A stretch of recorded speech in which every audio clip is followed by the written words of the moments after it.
Hey everybody, Mike here from metaldetectoruniverse.com, and today we're going to talk about metal detecting for old cellar holes.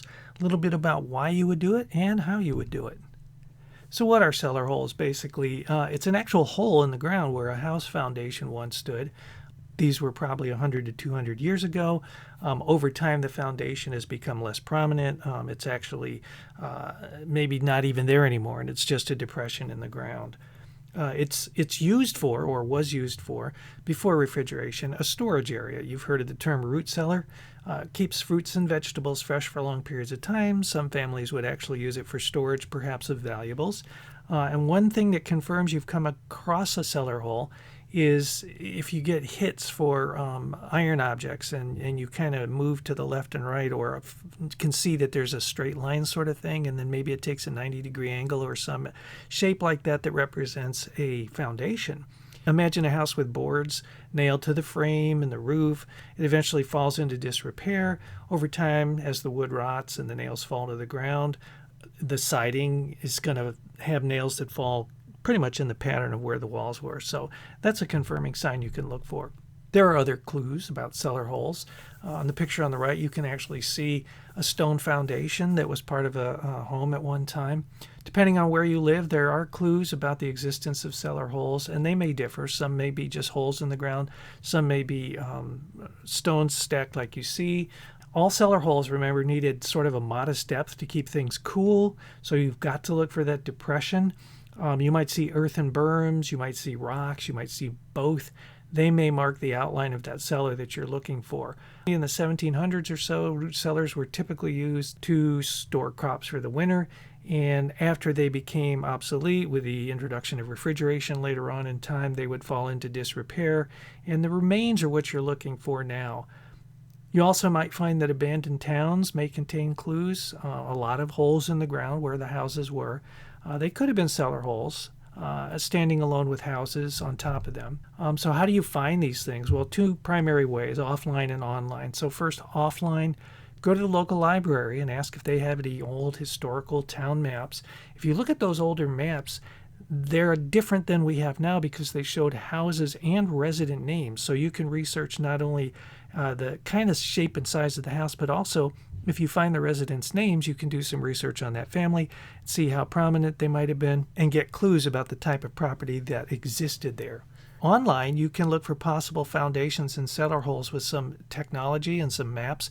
There's a really good website called historicmapworks.com. On that, you can look up an old atlas, you can overlay the current street map, and you can look for historical reference points, maybe street corners, rivers, that kind of thing, and where they are against the current landscape now. Just remember that maps are more accurate today than they were before, so if you see a house and you perhaps see a street corner, which may actually be gone now, or perhaps a riverbank, rivers do change, and the distances could be off by 10 feet, 20 feet, maybe even 100 feet or so. So just keep that in mind.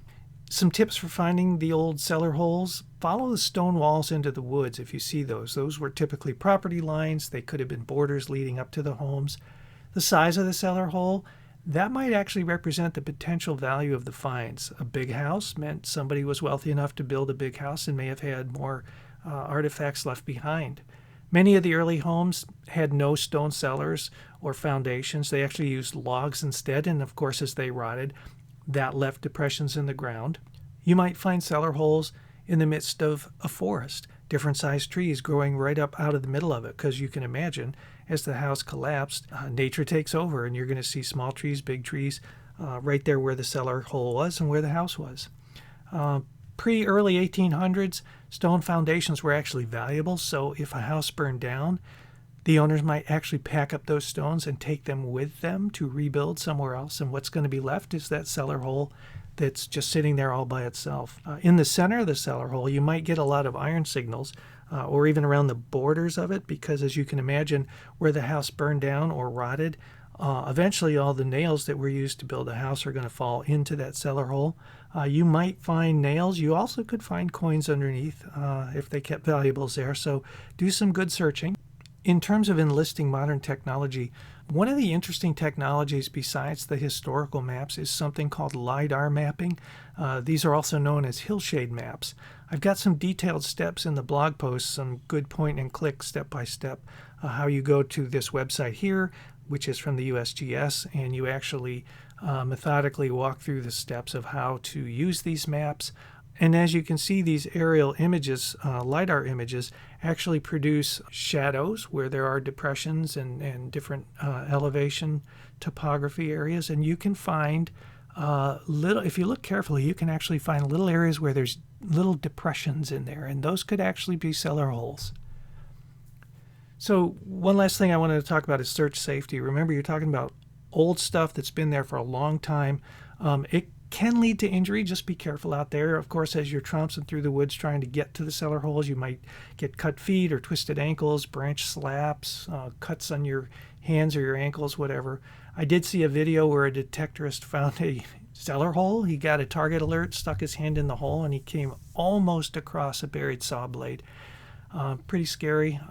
Rusty barbed wire, I found that while I've been out in the woods before. Start digging through and you find a big string of it that was a fence at one time. There was one guy who found a well that he was out there, and it was about 30 feet deep, but it was covered by brush and tree branches, and imagine falling into that. Of course, the normal snakes hiding in rocks, stone fireplaces, tall grass, beehives, that kind of thing. So the main thing you want to do when you go metal detecting is pack a first aid kit and let somebody know where you're going and when you'll return, so at least somebody's aware of that and they can come looking for you. So by way of wrap up, where are they?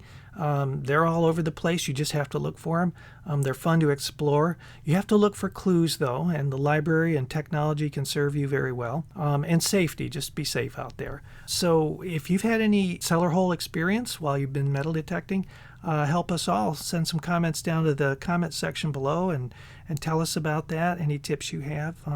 I certainly learned from you when you do that, and I hope you've learned something from me today. If you're new to the hobby, welcome.